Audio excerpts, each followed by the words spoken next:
ஆகாதவன் என்று உன்னை யார் தள்ளினாலும் ஆபிரகாமின் தேவன் உன்னை தள்ளிடுவாரோ?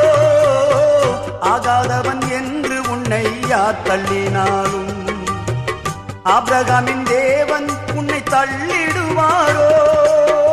தஞ்சம் என்று வருபவரை தள்ளாத நேசரவே, தஞ்சம் என்று வருபவரை தள்ளாத நேசரவே, அஞ்சிடாதே மகனே மகளே என்று உன்னை தேற்றிடவே உனக்கொருவர் இருக்கின்றார், உன்னை விசாரிக்க துடிக்கின்றார்.